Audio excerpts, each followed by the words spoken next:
Hello hello. 10 minute हो गए। हमारे पास आज टाइम थोड़ा कम है, इसलिए will have to abide by this time.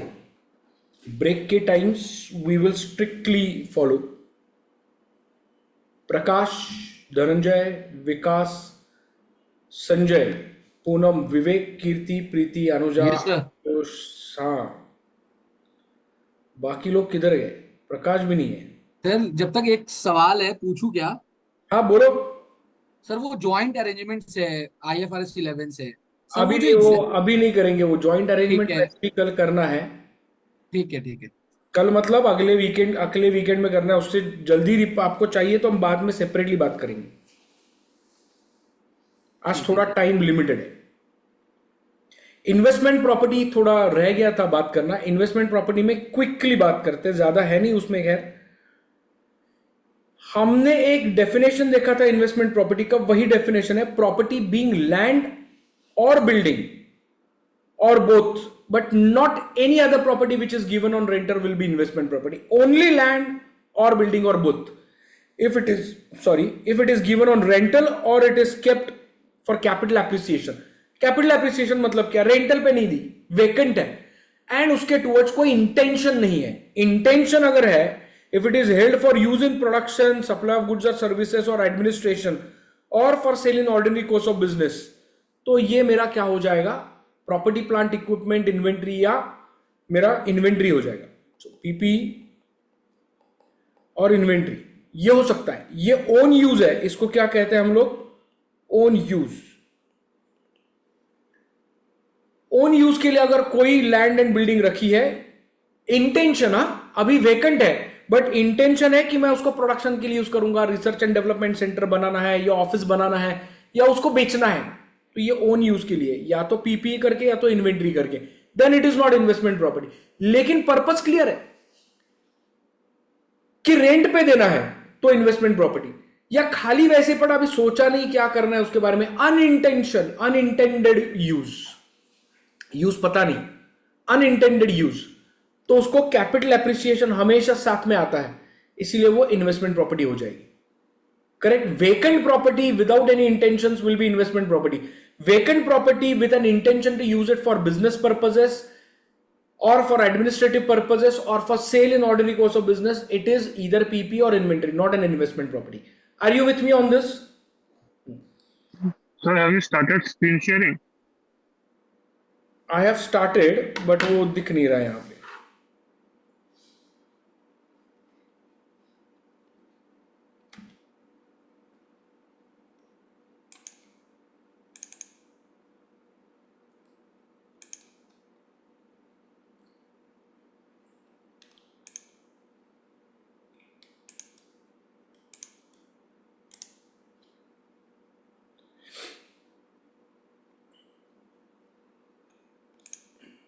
ठीक है, अब दिख रहा है ये स्क्रीन।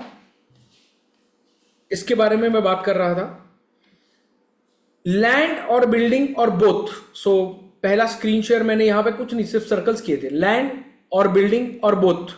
तो लैंड एंड बिल्डिंग ही चाहिए, विच इज हेल्ड फॉर रेंटल्स।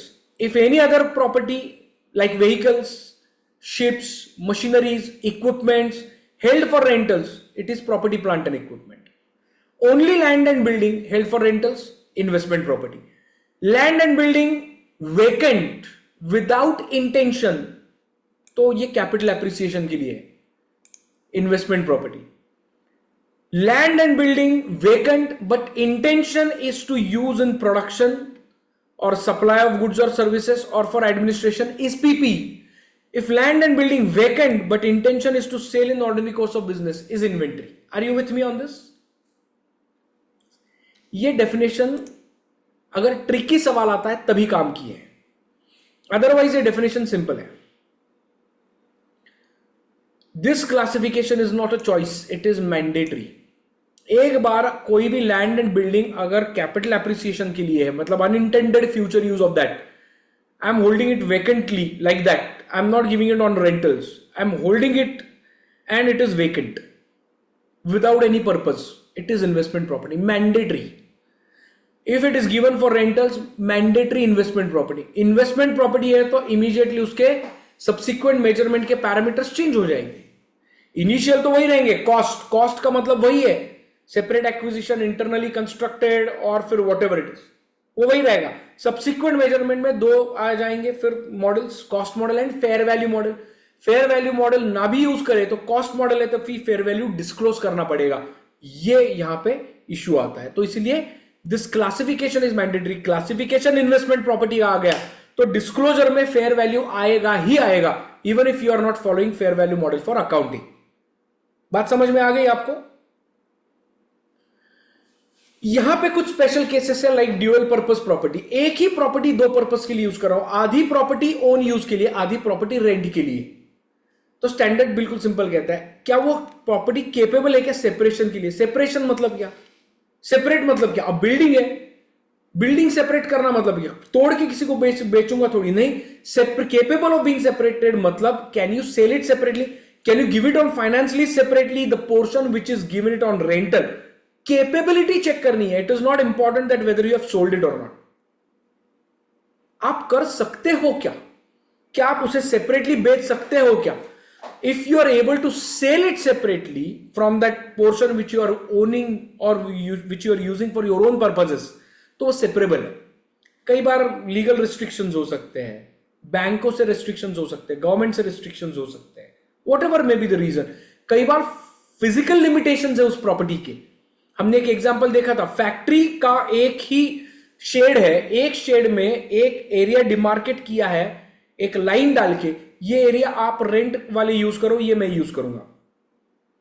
अब डिमार्केटेड एरिया सेपरेटली कैसे बेचूं? नहीं हो सकता, फिजिकल लिमिटेशन से सेपरेट बेचने की। बात समझ में आ रही है सबको? तो ऐसी कोई लिमिटेशंस नहीं है। सच property is capable of being sold separately. तो उसमें अकाउंटिंग बिल्कुल सिंपल होता है।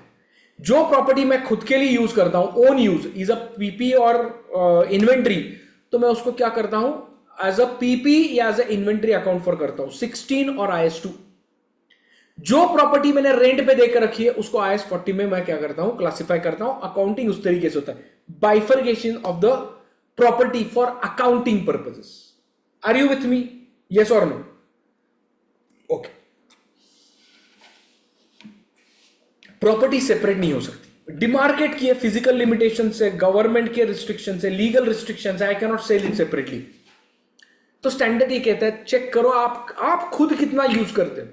If you are using insignificant proportion, छोटा सा प्रॉपर्टी, एक छोटा सा रूम आप यूज कर रहे हो, बाकी प्रॉपर्टी मेंटेन करने के लिए इनसिग्निफिकेंट पोर्शन आपने ऑक्यूपाई किया है, इसीलिए आप उसे ड्यूअल पर्पस प्रॉपर्टी कह रहे हो, तो ठीक है, छोड़िए, पूरा प्रॉपर्टी इन्वेस्टमेंट प्रॉपर्टी ऐसे हम मानेंगे, कॉम्प्लेक्सिटी नहीं करनी इसमें, पूरा प्रॉपर्टी इन्वेस्टमेंट प्रॉपर्टी ऐसे हम मानेंगे। If owner occupied property is insignificant. लेकिन जब ये ओनर ऑक्यूपाइड सिग्निफिकेंट हो जाती है तो इसका मतलब क्या होता है कि ये पूरा प्रॉपर्टी आपने प्रॉपर्टी प्लांट एंड इक्विपमेंट कर देना चाहिए। That's it. इतना सिंपल अकाउंटिंग है। ज्यादातर ये सवाल पूछे नहीं गए आज तक, तो इसलिए आपको चौकन्ना रहना चाहिए कि शायद पूछा जा सकता है। ड्यूअल पर्पस प्रॉपर्टी वाला अकाउंटिंग बिल्कुल सिंपल है। ऐसी भी प्रॉपर्टीज होती है जिसमें रेंट के सिवाय, apart from rent, you will also receive certain income with respect to the services you provide. कौन कौन से सर्विसेज हो सकती है? Ancillary services, security services, cleaning services, cooking services, gardening services, etcetera. तो इसका मतलब यह है कि ऐसी एंसिलरी सर्विसेज बहुत ज्यादा है, ज्यादा नहीं है तो ठीक है, मतलब इनसिग्निफिकेंट है। फॉर एग्जांपल सिर्फ सिक्योरिटी सर्विस, बिल्डिंग पूरा रेंट पे दिया है, रेंटल इनकम ही कमा रहा हूं, बट उसके साथ साथ सिक्योरिटी सर्विसेज दी है। मैं कहता हूं सिक्योरिटी मेरा रहेगा तो बेटर रहेगा, कोई सवाल नहीं खड़े करने चाहिए सिक्योरिटी के ऊपर बाद में। सिक्योरिटी मेरा है, मैंने सिक्योरिटी दी, तो ये इनसिग्निफिकेंट इनकम है, उससे ज्यादा कोई फर्क नहीं पड़ता। Entire property will be considered as investment property. लेकिन जब ये सर्विस इनकम ज्यादा बन जाता है as compare to rental income, तो ये इमीडिएटली मेरा क्या बन जाता है? Entire property will be property plant and equipment. फिर ये ऐसा होता है कि ये बाकी का इनकम कमाने के लिए मैं इस बिल्डिंग का इस्तेमाल कर रहा हूं, और ये नॉर्मल मेरा प्रॉपर्टी है, नॉर्मल बिल्डिंग है जिससे मुझे इनकम मिलती है। I am using this entire property for providing services. वो कहां पे आता है? Property held for providing services. IS 16 property plant and equipment का पहला tangible asset which is held to provide services, correct? तो वो माना जाएगा when services portion is more than insignificant. It's more than insignificant, ठीक है। मल्टीपर्पज होटल्स, मल्टीपर्पज होटल्स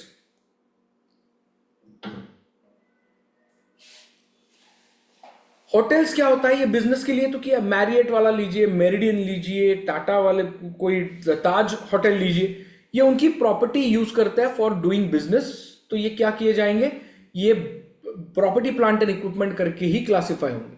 अगर मैं एक पैसिव इन्वेस्टर हूं होटल में, मैं कहता हूं मैंने इन्वेस्टमेंट किया है, मैंने आपको बिल्डिंग रेंट पे दिया, बट मुझे रेंटल दीजिए, आप बिजनेस चाहे जैसे भी करें, मुझे कोई फर्क नहीं पड़ता, आपको लॉस हो प्रॉफिट हो, मेरा रेंटल इतना। तो एक पैसिव इन्वेस्टर हूं मैं, वहां पे कोई लेना देना नहीं आप कैसे बिजनेस डिसीजंस लो क्या दो, थोड़ा सा इन्वेस्टमेंट किया, थोड़ा सा पैसा आता, रेंटल पूरा पूरा चाहिए। This is investment property in that case. लेकिन एक्टिव इन्वेस्टर हूं, जो भी डिसीजंस लेंगे मैं भी चेक करूंगा, मेरा भी उसमें कोई कंट्रीब्यूशन होगा। This becomes active user and this hotel property becomes my property plant and equipment, correct? Rarely आते हैं इसमें सवाल। तो ये एक आपका समरी है, आपको देखना पड़ेगा। इन इन्वेस्टमेंट प्रॉपर्टी सिंगल प्रॉपर्टी है तो सिंपल है, ड्यूअल पर्पस प्रॉपर्टी है तो सेपरेबल या इनसेपरेबल है, इसके बेसिस के ऊपर अगला आपको अकाउंटिंग मिलेगा। इसके बाद विद एंसिलरी सर्विसेज तो अलग आंसर मिलेगा। मल्टीपर्पज सर्विस प्रॉपर्टी है लाइक होटल्स तो अलग आंसर आपको मिलेगा। तो ये आपको देखना पड़ेगा। ये ज्यादातर अभी तक नहीं पूछा है, लेकिन इससे रिलेटेड हमने कुछ एग्जांपल्स किए हैं। जब हम रेगुलर सेशन हमने किया था तो इससे रिलेटेड हमने कुछ एग्जांपल्स किए थे, if you remember. Transfer of investment property और transfer of property to investment property, मतलब पहले हम यूज कर रहे थे उस प्रॉपर्टी का for own purpose, administrative building थी, कोरोना आया, कॉस्ट सेविंग चाहिए, मैंने क्या किया? बिल्डिंग वेकेट की कोरोना के बाद, फैक्ट्री बिल्डिंग में मैंने शिफ्ट कर दिया स्टाफ को, और वो बिल्डिंग मैंने रेंटल पे रखी। जिनको छोटे छोटे ऑफिस चाहिए वो वहां पे आके उन्होंने ले लिया कोरोना के बाद। तब तक तो काफी काम चल रहा था, वर्क फ्रॉम होम, तो कोई ले ही नहीं रहा था, कितने सारे प्रॉपर्टीज खाली पड़े थे, सबको बहुत टेंशन आया, इतनी बड़ी बड़ी प्रॉपर्टीज हम कंस्ट्रक्ट कर रहे हैं, क्या होगा, खाली रहेगा, वर्क फ्रॉम होम का ट्रेंड अगर जारी रहा तो मुश्किल हो जाएगी। ऐसा कुछ हुआ नहीं, कुछ ही सालों में, 1-2 सालों के बाद इतनी डिमांड बढ़ गई रेंटल की, क्या कहे उसके बारे में, रेंट भी बहुत ज्यादा बढ़ गया। तो सेम सिचुएशन, पहले मैंने बिल्डिंग खाली करवाया, फैक्ट्री ऑफिस में बिल्डिंग शिफ्ट करवाया, अब ये जो बिल्डिंग था मेरा एडमिनिस्ट्रेटिव बिल्डिंग, ये रेंट के लिए रखा, पहले ओन यूज के लिए था, पीपी था, अब मैंने उसको रेंट पे दिया, क्या हुआ? Investment property. पहले ओन यूज के लिए था, रेंट पे दिया खाली करवा के, इन्वेस्टमेंट प्रॉपर्टी हुआ। चेंज ऑफ यूज जब एक्चुअली हो जाता है तभी ये क्लासिफिकेशन चेंज करना, मियर इंटेंशन के ऊपर इसका क्लासिफिकेशन चेंज नहीं हो सकता। बात समझ में आ रही है आपको? सिंपल। अब क्या है अकाउंटिंग? पहले तो अकाउंटिंग होता था, शायद मैं इन्वेंट्री करके यूज कर रहा था या शायद मैं प्रॉपर्टी प्लांट करके यूज कर रहा था। Property plant and equipment earlier was getting classified and measured under 16 और अंडर इन्वेंट्री IS2। तो यहां पे तो कॉस्ट और NRV IS2 में, यहां पे तो कैरिंग वैल्यू, इधर कॉस्ट मॉडल अंडर और रिवैल्यूएशन मॉडल। इससे ये इन्वेस्टमेंट प्रॉपर्टी मेरी कहां गई? फेयर वैल्यू पे गई। इन्वेस्टमेंट प्रॉपर्टी एट फेयर, वो अगर कॉस्ट पे है तो फर्क नहीं पड़ता, ये कैरिंग वैल्यू फेयर ऑटोमेटिकली क्या बन जाएगी? उसकी कॉस्ट बन जाएगी। लेकिन ऐसी प्रॉपर्टी प्लांट इक्विपमेंट और इन्वेंट्री जो कॉस्ट या NRV पे है, उसका क्लासिफिकेशन जब इन्वेस्टमेंट प्रॉपर्टी में हो जाए which is measured at fair value, तो मेजरमेंट बेसिस चेंज है, तो मेरा अकाउंटिंग में फर्क आएगा। तो मैंने क्या किया, पहले पीपी या इन्वेंट्री मैंने क्या की, रीवैल्यू की, फेयर वैल्यू की। अगर वो पीपी है तो उसका अकाउंटिंग 16 के अंडर हुआ, गेन है तो रीवैल्यूएशन रिजर्व, लॉस है तो पी एंड एल। IS2 के अंडर रीवैल्यू की, गेन और लॉस पी एंड एल में, वहां से निकाली एसेट और इन्वेस्टमेंट प्रॉपर्टी में लाके रख दी क्लासिफिकेशन बैलेंस शीट में रीवैल्यूड अमाउंट में। गेन मेरा 40 के अंडर अकाउंट फॉर नहीं हुआ, वो 16 या 2 के अंडर रिकॉर्ड हुआ। याद आ रहा है आपको? ये मुश्किल है थोड़ा सा ये याद आना, ये होके बहुत साल हो गया और मैंने ये इतना इंपॉर्टेंट करके नहीं कहा था आपको। ये है इंपॉर्टेंट, अब एग्जामिनेशन में क्या पूछा जाए कुछ पता नहीं। अब एक सेकेंड, ओके, मुझे लगा कुछ चैट में आ रहा है। एनीवे, उल्टा भी हो सकता है। अब कोरोना खत्म हो गया, जो रेंट पे दिया था अब मुझे वापस मेरी जगह चाहिए, I would like to occupy it myself. अब एम्प्लॉयज आ गए, उनको अच्छी जगह चाहिए, फैक्ट्री बिल्डिंग में बैठने के लिए वो रेडी नहीं, तो मैंने पुराना वाला बिल्डिंग वापस जो रेंट पे दिया था उसको वेकेंट करवाया, उसको वेकेट करवाया। आई vacated that place.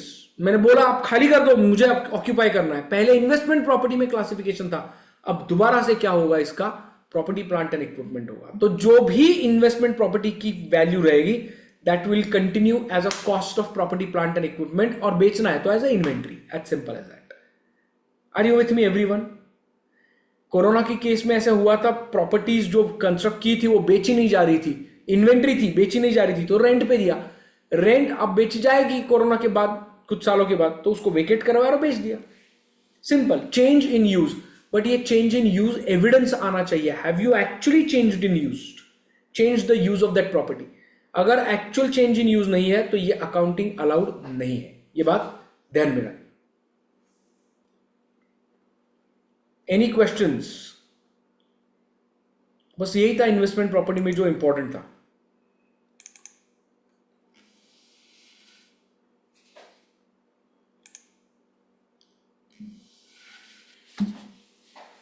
Borrowing cost, again one of the simple ones, ठीक है। बोरोइंग कॉस्ट में, एक सेकेंड,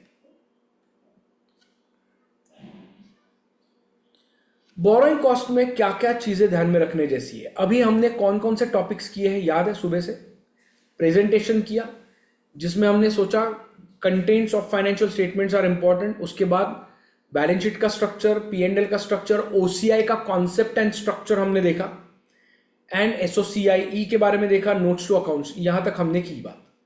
सेकेंड टॉपिक हमने उठाया था 37, जिसमें हमने प्रोविजंस के बारे में देखा, कॉन्टिंजेंट लाइबिलिटी के बारे में देखा, कॉन्टिंजेंट एसेट के बारे में देखा। इसके अलावा वेरी इंपॉर्टेंटली रिस्ट्रक्चरिंग प्रोविजंस के बारे में देखा, ओनरस कॉन्ट्रैक्ट्स के बारे में देखा, एनवायरमेंटल डैमेजेस के बारे में देखा, रीइंबर्समेंट ऑफ एक्सपेंसेस के बारे में देखा। तो ये 4 से 5 चीजें हमने देखी 37 में। अपार्ट फ्रॉम बेसिक डेफिनेशन 4 चीजें देखी, मतलब प्रोविजन, लाइबिलिटी, कॉन्टिंजेंट एसेट, उसका measurement, best estimate and most likely method, इसके अलावा present valuation of that provision. Apart from that ये 4 चीजें हमने देखी। थर्ड टॉपिक हमने PP, intangible assets and investment property देखा, उसका डेफिनेशन, इनिशियल रिकॉग्निशन कब करना है, probability and reliable measurement of cost, initial measurement at cost of cost from various sources अगर है तो उसका मेजरमेंट कैसे होगा। नंबर 3 सब्सिक्वेंट एक्सपेंडिचर का अकाउंटिंग कैसे होगा। नंबर 4 हमने देखा सब्सिक्वेंट मेजरमेंट देखा, 1 2A एक साथ देखा, 2B अलग से देखा, 3 अलग से देखा। करेक्ट? Everybody remembers? ये 4 चीजें हमने की। Fair valuation model, revaluation model में फर्क देखा, रीवैल्यूएशन गेन का किस तरीके से ट्रीटमेंट करते हैं, लॉस का किस तरीके से ट्रीटमेंट करते हैं, रीवैल्यूएशन किस तरीके से रिफ्लेक्ट किया जाता है ये देखा, डेप्रिसिएशन के बारे में देखा। तो ये एक हमने एक टॉपिक देखा। उसके बाद में इन्वेस्टमेंट प्रॉपर्टी में dual purpose properties and change in use के बारे में अकाउंटिंग देखा। तो ये एग्जामिनेशन में आने के चांसेस है, इसीलिए हमने उसको एलॉबरेटली डिस्कस किया। अभी जो बात करनी है वो है बोरोइंग कॉस्ट। उसमें आज तक एक सिंगल क्वेश्चन, सिंगल टॉपिक पे क्वेश्चन नहीं आया। ये टॉपिक जो हम करेंगे it is for PP related aspects. PP में जो भी सवाल पूछे जाएंगे उससे रिलेटेड, उसकी वजह से हमें यह करना पड़ेगा।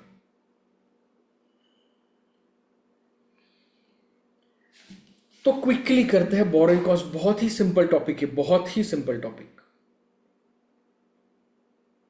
जो समझने लायक बात है वो है core principle of the borrowing cost as a standard. ठीक है, तो कोर प्रिंसिपल समझेंगे तो बात वहीं से क्लियर हो जाएगी।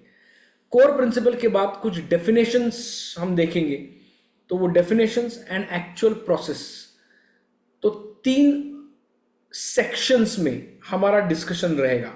कोर प्रिंसिपल इमीडिएटली हो जाएगा, फिर बाद में डेफिनेशंस को टाइम लगेगा, एंड फिर बाद में उसके हमें कुछ प्रोसीजर्स देखनी है कैसे अकाउंटिंग करते हैं for the borrowing cost.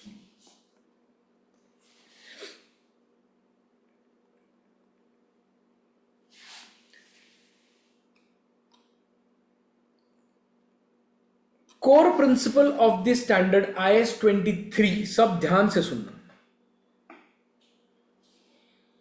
Borrowing cost directly attributable to acquisition, construction and production of a qualifying asset shall be capitalized। Choice नहीं है, shall be capitalized, मैंडेटरी है। कौन सी एसेट में? उस क्वालिफाइंग एसेट में, उस क्वालिफाइंग एसेट में। क्वालिफाइंग एसेट का मतलब क्या है वो देखना है, एंड बोरोइंग कॉस्ट का मतलब क्या है ये देखना है।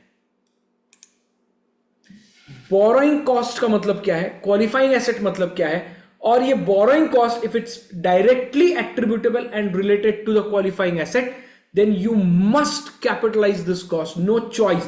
And if it is not a borrowing cost, or borrowing cost is related to such an asset which is not a qualifying asset, you must expense it out। there is no choice, again there is no choice। तो यहां पे expense out करना पड़ेगा, expense out such cost। ये core principle है।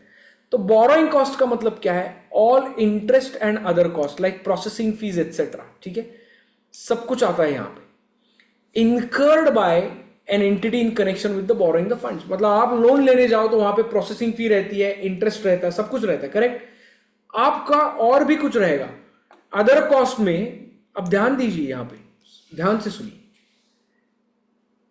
Premium भी हो सकता है। आपने कभी सुना रहेगा इंटरेस्ट आपको मिलेगा नहीं, आपको इंटरेस्ट, पीरियोडिक इंटरेस्ट नहीं मिलेगा, प्रोसेसिंग फी देनी पड़ेगी एंड प्रीमियम देना पड़ेगा। देयर इज नो इंटरेस्ट, मतलब पीरियोडिक इंटरेस्ट कुछ भी नहीं है, तो इसका मतलब बोरोइंग कॉस्ट है ही नहीं। ऐसा नहीं है। मैंने लोन लिया, मैंने डिबेंचर्स इशू किए, मतलब डिबेंचर्स इशू किए मैंने, किसी ने मुझे पैसे दिए, उनके पास वो इंस्ट्रूमेंट है as a security, as a contract, कि मैंने आपसे पैसे लिए हैं, मैं आपको लौटाऊंगा सूद समेत, सूद समेत with interest. Either it will be a periodic interest और it will be one time interest, तो दोनों हो सकता है। कई बार आपने सुना रहेगा अरे 0% इंटरेस्ट है, 0% इंटरेस्ट बजाज फाइनेंस। काहे का 0%? प्रोसेसिंग फी लेते हैं। Processing fee is the charge to originate that loan. वो इतनी रहती है कि अपफ्रंट इंटरेस्ट पूरा वही उसी वक्त लिया जाता है आपसे। आपको लगता है 0% इंटरेस्ट, 0% इंटरेस्ट,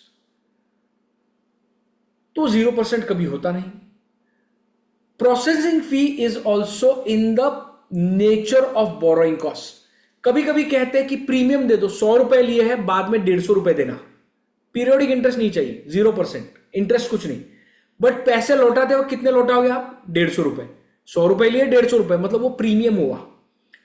प्रोसेसिंग फी में क्या होता है कि आज आपने लोन लिया है 100 रुपए का, प्रोसेसिंग फी इमीडिएटली जमा कर दीजिए 20 रुपए की, तो 20 रुपए अपफ्रंट दिए और लिए 100 रुपए, मतलब मिले कितने? 80 रुपए। लौटाओगे कितने? 100 रुपए या 120 रुपए, तो 40 रुपए, मतलब 20 रुपए की प्रोसेसिंग फी, 20 रुपए का प्रीमियम, दोनों मिला के क्या हुआ, 40% तो इंटरेस्ट हुआ आपका एक साल में अगर लौटाना है तो इसे हम क्या कहते हैं, this is the in the nature of borrowing cost.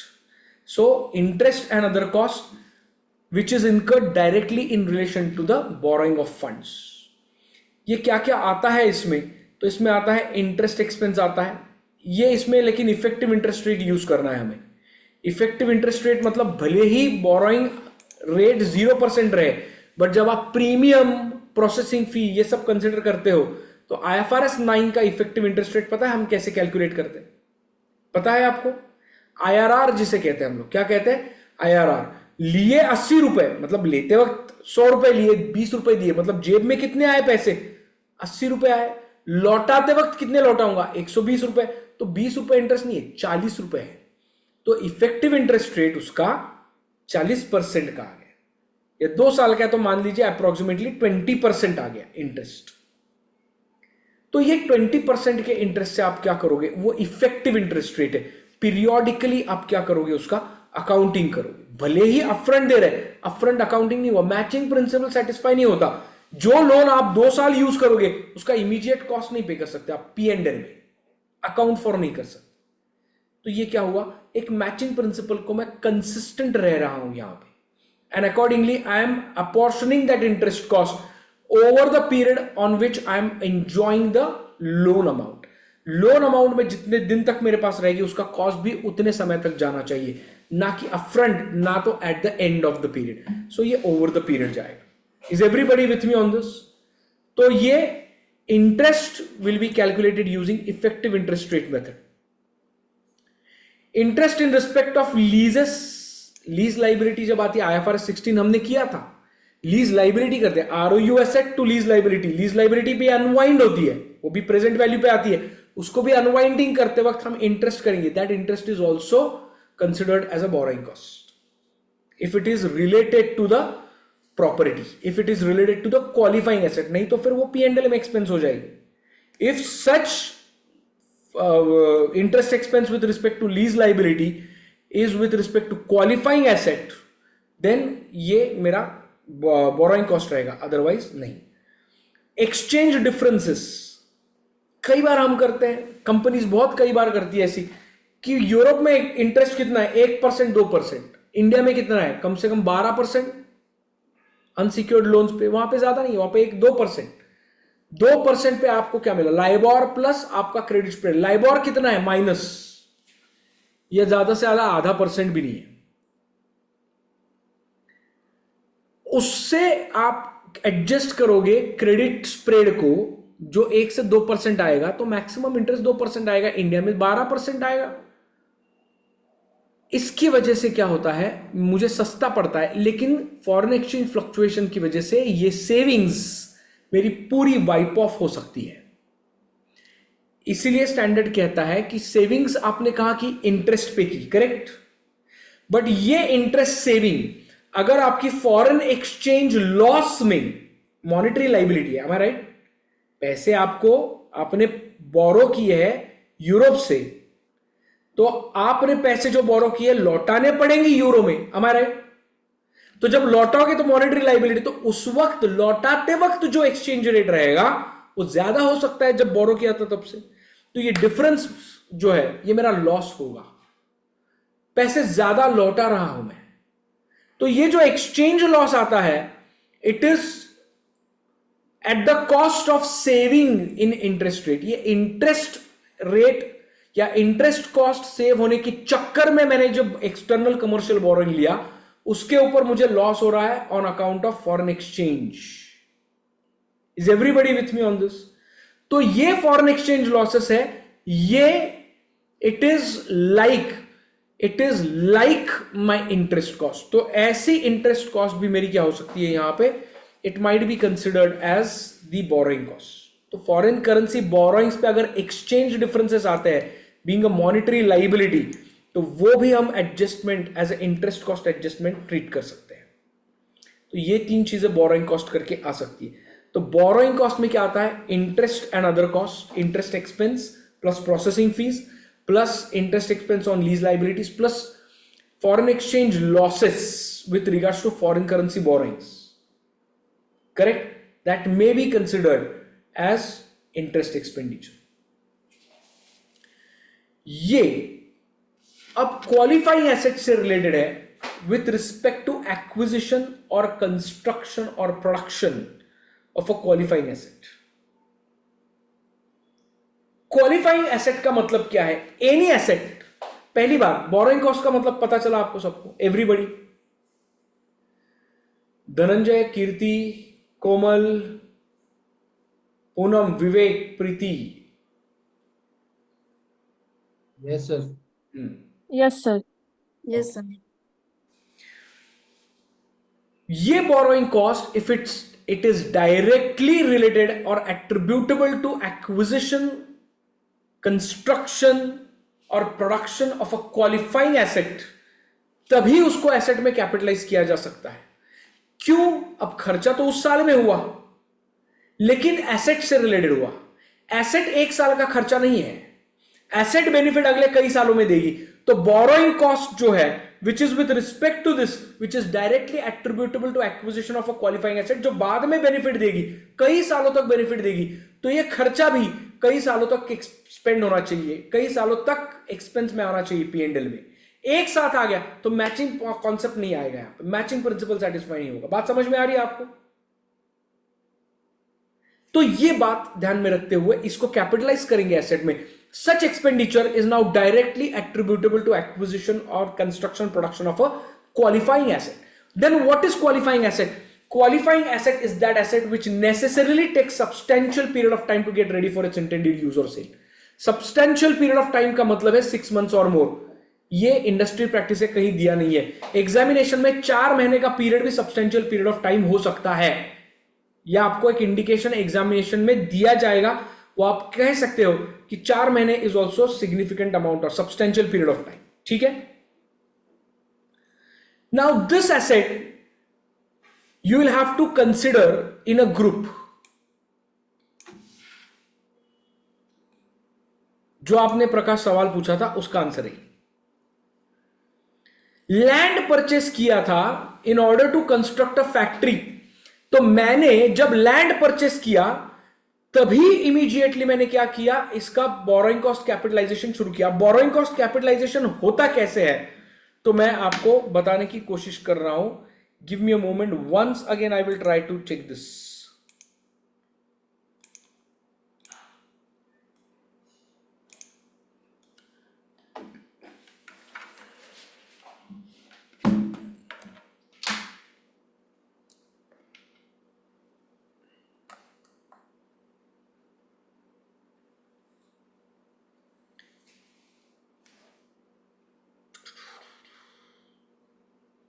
चलिए, नहीं हो रहा बट मैं आपको बताता हूं. एक्सेल शीट में हम देखेंगे, डिफिकल्टी वाली बात है नहीं.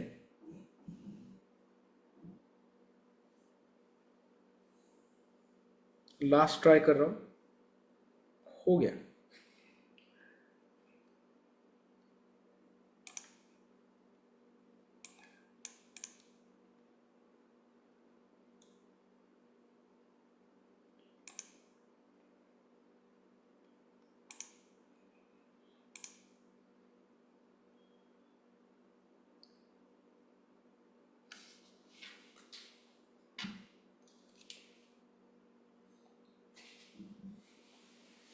ये बहुत इंपॉर्टेंट है. यहां पे बोरोइंग कॉस्ट कैपिटलाइजेशन शुरू कैसे होता है, कब होता है, तब आपको समझ में आएगा. और ये एग्जामिनेशन में यही टेस्ट किया जाता है, not as a separate question but as a part of the question of PPE. यहां पे let's say funds borrowed,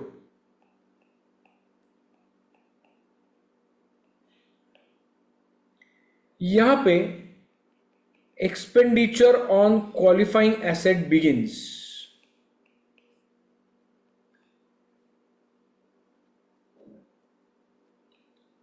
Qualifying asset is ready for intended use. Qualifying asset is put to use. Funds borrow किए, इसका मतलब यहां पे मुझे interest cost आना शुरू हो गया, am I right? लेकिन ये इंटरेस्ट कॉस्ट किस एसेट के लिए है? Is there direct relationship on the same day? Is there any relationship on the same day? Is qualifying asset in existence or is qualifying as expenditure on qualifying asset being started? Loan लेके आपने कहीं fund invest कर दिए तो क्या फर्क पड़ता है? फिर तो कोई क्वालिफाइंग एसेट है ही नहीं जिसके बारे में आप ये कैपिटलाइज करना चाहते हो। तो वो यहीं से शुरू होगा जहां पे expenditure on qualifying asset begins, तभी मेरा एक्सपेंडिचर चालू हो, तभी मेरा बोरोइंग कॉस्ट कैपिटलाइजेशन शुरू हो सकता है। क्योंकि अब जाके बोरोइंग कॉस्ट जो है ये there is a direct nexus between asset and the borrowed funds, ये बहुत जरूरी है। तो मेरा बोरोइंग कॉस्ट इनकर होना चाहिए एंड क्वालिफाइंग एसेट के ऊपर एक्सपेंडिचर शुरू होना चाहिए, तभी जाके मेरा कैपिटलाइजेशन स्टार्ट होगा। पहले तो क्वालिफाइंग एसेट होना चाहिए, जो एसेट में कंस्ट्रक्ट कर रहा हूं या एक्वायर कर रहा हूं, it must be qualifying asset. मतलब बाहर किसी को ऑर्डर दिया है, लोन लिया, पैसे एडवांस दिए, कहा मेरे लिए एसेट बनाना शुरू कर, उसको सब्सटेंशियल पीरियड ऑफ टाइम लगेगा, दैट बिकम्स एक्विजिशन का भी क्वालिफाइंग एसेट हो सकता है। क्वालिफाइंग एसेट एक्वायर करने के बाद भी वो क्वालिफाइंग हो सकता है। एडवांस देके कंस्ट्रक्शन उसके प्रीमाइसेस में हो रहा है, वेंडर के प्रीमाइसेस में, कोई प्रॉब्लम नहीं। इंटरनली डेवलप कर रहा हूं फिर भी क्वालिफाई हो सकता है, बट वो इंटरनल डेवलप कर रहा हूं तो एटलीस्ट खर्चा शुरू हो जाना चाहिए एंड बोरोड फंड्स भी बोरो कर लेने चाहिए। अब ऐसे किया कि एसेट का खर्चा शुरू कर दिया और 2-3 महीने बाद में लोन लिया, अब ये इंटरेस्ट कॉस्ट था ही नहीं तो कैपिटलाइज क्या करे? इंटरेस्ट कॉस्ट इंकर ही नहीं हुआ तो क्वालिफाइंग एसेट में कैपिटलाइज क्या करे? तो इसलिए वहां पे भी कैपिटलाइजेशन नहीं हो सकता। यहां पे उल्टा सिचुएशन लिया इससे, पहले एसेट के ऊपर खर्चा शुरू कर दिया with my own fund and subsequently जाके मैंने लोन लिया। अब लोन लिया ही नहीं था शुरुआत में, 2-3 महीने का पीरियड ऐसे ही गया, मेरे ओन फंड पे चल रहा था, बोरोइंग कॉस्ट ही नहीं था, तो कैपिटलाइज क्या करूं? इक्विटी का इंप्यूटेड कॉस्ट निकाल के मैं कैपिटलाइज नहीं कर सकता, स्ट्रिक्टली प्रोहिबिटेड। ऐसे एज्यूम करूं कि मेरा पैसा मैंने बोरो किए हैं, अब उस पर कितना इक्विटी का कॉस्ट रहेगा, that I will capitalise. No, not allowed, strictly prohibited. Imputed cost of equity can not be capitalised. There must be borrowed funds, there must be qualifying asset if you would like to capitalise it. तो ये दोनों conditions यहां पे satisfy हो गए, तो यहां से कैपिटलाइजेशन शुरू होगा। सवाल ये आता है कि ये क्वालिफाइंग एसेट का डेफिनेशन उस वक्त क्या होगा, ये अभी का सवाल। तो वो इंडिविजुअल एसेट नहीं, वो ग्रुप चेक करते हैं। प्लांट कंस्ट्रक्ट करने के लिए पहला स्टेप है लैंड परचेस करना, करेक्ट? मैंने फंड्स बोरो किए, लैंड परचेस की। अब आप कहोगे लैंड तो क्वालिफाइंग एसेट है नहीं, इंडिविजुअली एसेट क्वालिफाइंग नहीं है, ये मैं मानता हूं, यू आर एब्सोल्युटली राइट। लेकिन मैंने फंड्स किस लिए बोरो किए? प्लांट कंस्ट्रक्ट करने के लिए। प्लांट कंस्ट्रक्ट कब करूंगा? जब लैंड परचेस कर पाऊंगा तभी। लैंड परचेस करने के लिए पहला स्टेप है कि लोन लेके लैंड परचेस करूं, भले लोन वाले फंड यूज करूं, मेरे वाले फंड यूज करूं, लोन है, लोन सैंक्शन हुआ है, मैंने वो फंड्स लैंड के लिए यूज किए। पहली बात, मेरा पहला स्टेप हो गया, कंस्ट्रक्ट क्वालिफाइंग एसेट के ऊपर खर्चा हो गया। लैंड लेना इज अ फर्स्ट कंडीशन। दूसरा एक एग्जांपल हमने डिस्कस किया था, telecommunication licence and telecommunication network construct करने के पहले लाइसेंस चाहिए। 5G का लाइसेंस मिला ही नहीं, नेटवर्क कंस्ट्रक्ट करके करूं क्या? लाइसेंस लेना is the first step in constructing the telecommunication network. वो होने के लिए पहले लाइसेंस एक्वायर किया, लाइसेंस एक्विजिशन के लिए मैंने फंड्स यूज किए, that will be considered as first step in constructing the qualifying asset. So licence acquisition as a group, in a group, can be considered as a qualifying asset, not individually. Land individually, so that is not a qualifying asset, but in a group it will be considered as a qualifying asset. Are you with me, Prakash? Yes. Anyone else had the similar query, similar question? Okay, दो exceptions है। The qualifying asset which is measured at a fair value, उसको हम capitalise नहीं करेंगे। जो qualifying asset और inventories वो large quantity में मैन्युफैक्चर होती है, ऑन एन ऑनगोइंग बेसिस पे चलता है उसका प्रोडक्शन, वहां पे भी हम ये कैपिटलाइज नहीं करते। यहाँ पे दो एक्सेप्शंस है। Even if there is a borrowing cost with respect to a qualifying asset, you are allowed not to capitalize the borrowing cost. The asset which is measured subsequently at fair value, and the inventory which is manufactured or produced in large quantities on a repetitive basis. Cheese for example, cheese के लिए समय लगता है बनने के लिए, लेकिन वो large quantity बनती है on a ongoing basis, तो you can ignore capitalization of borrowing cost on such inventories being qualifying asset. ये exceptions. फॉरेन एक्सचेंज डिफरेंसेस, ये आज तक सवाल पूछा नहीं गया है इसके ऊपर, पर हमने एक क्वेश्चन किया है फुल फ्लेज लेक्चर में, तो आप उसको देखिए। सिंपल बात हमने की थी वहां पे कि लेट्स से मेरा ईसीबी लोन है, ईसीबी लोन पे मेरा इंटरेस्ट कॉस्ट आया है 10,000 रुपए, INR में आया है 10,000 रुपए। यही अगर लोन में डोमेस्टिक लोन लेता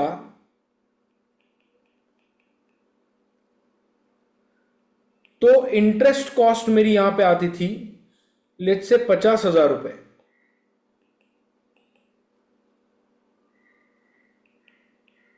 had entity borrowed in own country,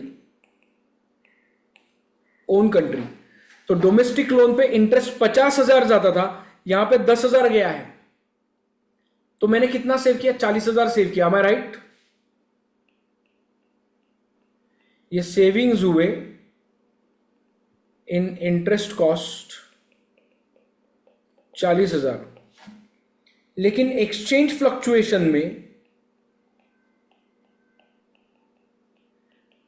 rupee deteriorate हो गया, एंड अकॉर्डिंगली एक्सचेंज फ्लक्चुएशन में लॉस आ गया यहां पे लेट्स से 50,000। तो ये जो 40,000 का सेविंग है ये मेरा वाइप ऑफ हो गया। तो इसमें दो बाइफर्केशन होगा, इसमें से 40,000 जो यहां पे सेविंग हुआ है, this exchange loss is in the nature of interest cost. इसको कैपिटलाइज कर सकते हैं आप अगर क्वालिफाइंग एसेट से रिलेटेड वो बोरोड फंड्स है तो, and then 10,000 is exchange loss.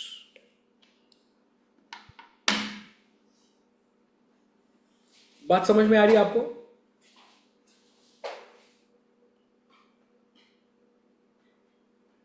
हमने इसके ऊपर बाकायदा एक क्वेश्चन किया है, if you would like to check, या आप बोरोइंग कॉस्ट में जाके देख सकते हो।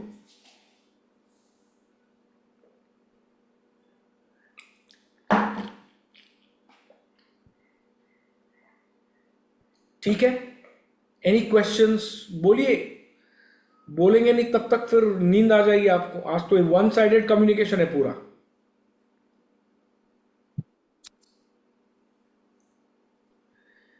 धनंजय, कीर्ति, कोमल, आप हो या खाना खाने निकल गए सब लोग?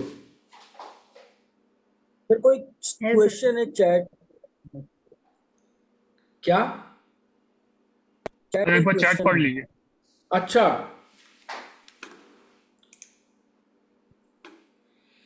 capitalization will stop when asset is ready to use, and then future EMIs will be treated as expense. Absolutely right, Ashutosh. ये जो हमने देखा था timeline, asset is ready for intended use, इसके बाद में EMI चल रहा है, ये जो इंटरेस्ट है that will be accounted in P&L as expense.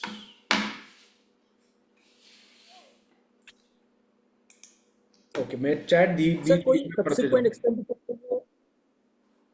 Subsequent expenditure के लिए अगर बोरो किया रहेगा तो again that will be borrowing cost, because subsequent expenses we always calculate. वो डिपेंड करता है, वो अगर सब्सिक्वेंट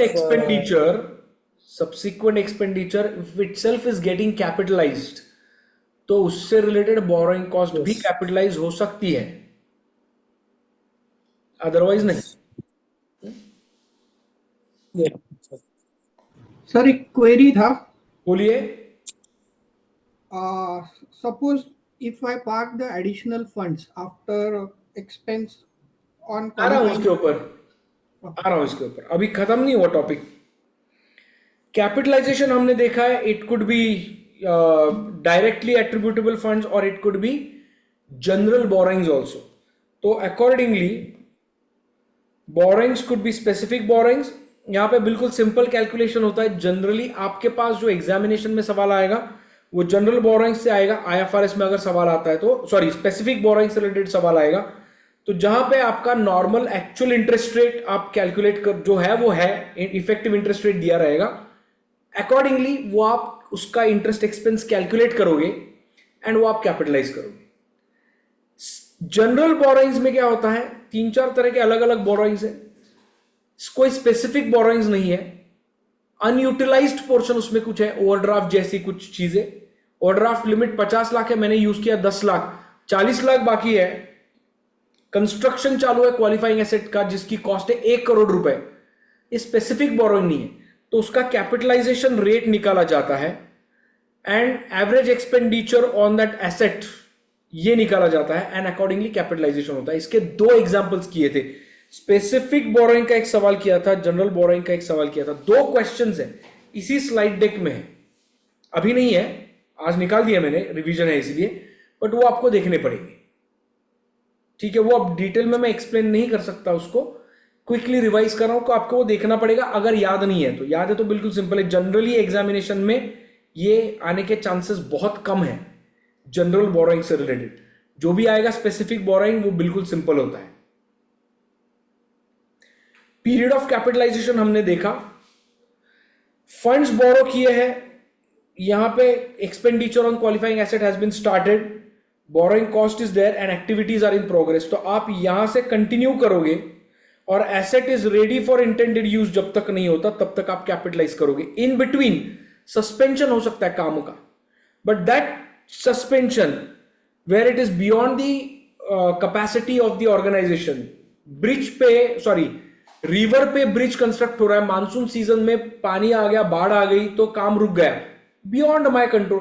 बाकी एडमिनिस्ट्रेटिव एक्टिविटीज चालू है, you continue the borrowing cost capitalisation. But worker का स्ट्राइक हो गया, मैं खत्म कर सकता हूं उसको बात करके, डिस्कशन करके. तो ऐसे सिचुएशन में मैं बोरोइंग कॉस्ट सस्पेंड करता हूं टेम्पररीली सस्पेंड करता हूं उस पीरियड के लिए.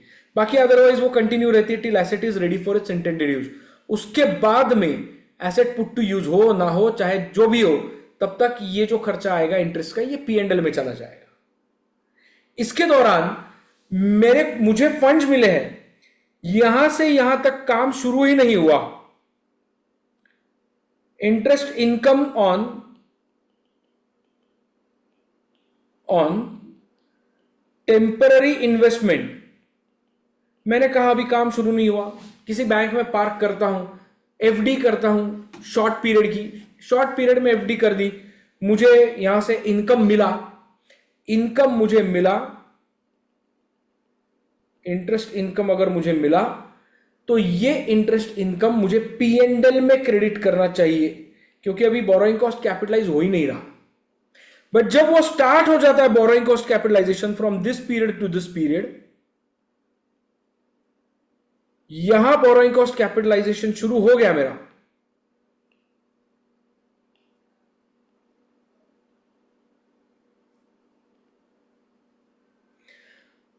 ऐसा हो सकता है इंटरनल कंस्ट्रक्शन शुरू है, एक साथ पूरे फंड्स थोड़ी लगते हैं. पहला ट्रांच यहां पे यूज किया, फिर बाद में यहां पे यूज किया, बाद में यहां पे यूज किया, बाद में यहां पे यूज किया, और सब फंड्स यहां पे आके खत्म हो गए, बोरोड फंड्स. तो थोड़े थोड़े फंड्स यूज किए ना, तो थोड़े फंड्स, तो बाकी के फंड्स जो अनयूटिलाइज्ड है वो कहीं टेम्पररी इन्वेस्टमेंट होगा संजय, कहीं टेम्पररी इन्वेस्टमेंट होगा. तो वो टेम्पररी इन्वेस्टमेंट से अगर कुछ इंटरेस्ट इनकम मिलता है फ्रॉम टेम्पररी इन्वेस्टमेंट, तो इसको रिड्यूस किया जाता है from interest eligible for capitalisation में से. जो कैपिटलाइज होने वाला है उससे ये अमाउंट इंटरेस्ट इनकम की रिड्यूस हो जाती है। ये हमने प्रॉपर्टी प्लांट एंड इक्विपमेंट का जो क्वेश्चन किया था, मेरे ख्याल से जून 2012 का था, तो उसमें हमने ये इंटरेस्ट इनकम रिड्यूस किया था 1 लाख रुपए का। 6 लाख रुपए का कॉस्ट आ रहा था, 7 लाख रुपए का टोटल इंटरेस्ट कॉस्ट। 1 लाख रुपए रिड्यूस करके 6 लाख रुपए हमने उसका कैपिटलाइजेशन वाली अमाउंट बनाई थी। ये कहां से आया? बोरोइंग कॉस्ट है। अदरवाइज दो ही चीजें रिड्यूस हो सकती है एसेट से, rebates, discounts and imputed cost of interest. Correct? Is everybody with me on this? Sanjay, आपका क्वेरी रिजॉल्व हो गया यहां पे? मेरा क्वेरी था सर, ये सस्पेंडेड पीरियड का भी इंटरेस्ट एलिजिबल है रिडक्शन के लिए या नहीं ना, फिर सस्पेंडेड पीरियड अगर कैपिटलाइज नहीं कर रहे तो रिडक्शन कैसे एलिजिबल रहेगा? आप अगर उस पीरियड का अगर कैपिटलाइज कर पा रहे हो इंटरेस्ट, तभी इंटरेस्ट इनकम रिड्यूस होगा। सस्पेंडेड पीरियड का इंटरेस्ट कैपिटलाइज नहीं कर पाते तो रिडक्शन भी कैपिटलाइज नहीं होगा, मतलब वो रिडक्शन भी नहीं होगा, इनकम भी रिड्यूस नहीं होगा, तो पीएनएल पे जाएगा, पीएनएल में जाएगा। क्लियर? ये सस्पेंशन हमने देखा, इसके बारे में बात की हमने। सीजेशन कब होगा? When asset is ready for its intended use. Part by part भी होती है, तो पार्ट बाय पार्ट हम क्या करेंगे? उसको सस्पेंड करेंगे या सीज करेंगे कैपिटलाइजेशन को। बड़ा प्रोजेक्ट है, 10 बिल्डिंग है, एक बिल्डिंग हो गया, बाकी 9 का कैपिटलाइजेशन चालू रहेगा उस रिस्पेक्टिव बिल्डिंग में, एक बिल्डिंग का खत्म हो जाएगा। करेक्ट? तो इस तरीके से सीज करेंगे। ये टॉपिक है बहुत छोटा, इसमें ज्यादा डिफिकल्टी वाली बात है नहीं। एग्जामिनेशन में पीरियड ऑफ कैपिटलाइजेशन जो ग्रुप ऑफ एसेट से रिलेटेड है वो आएगा ही आएगा अगर आता है सवाल तो, एंड इंटरेस्ट इनकम से रिलेटेड भी बात आएगी अगर पूछा जाता है तो। जनरली स्पेसिफिक बोरोइंग के ऊपर सवाल रहेगा, जनरल बोरोइंग के ऊपर सवाल नहीं आज तक आया। ठीक है? Any questions on this?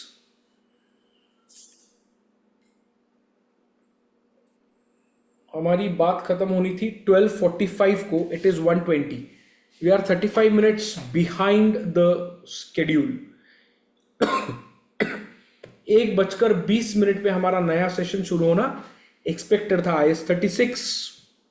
कोई बात नहीं, पहले 20 मिनट्स बिहाइंड थे, 15 मिनट ऐड हो गए, उसमें 35 मिनट्स हो गए। तो रुकते हैं ब्रेक के लिए। ब्रेक रहेगा हर बार के जितना नहीं, 35 मिनट्स का ब्रेक रहेगा। 1:20 हुआ है, 1:55, 35 मिनट्स, 1:55 को हम वापस आएंगे। ठीक है? शार्प 1:55। ठीक है, चलिए रुकते हैं। Okay. ओके।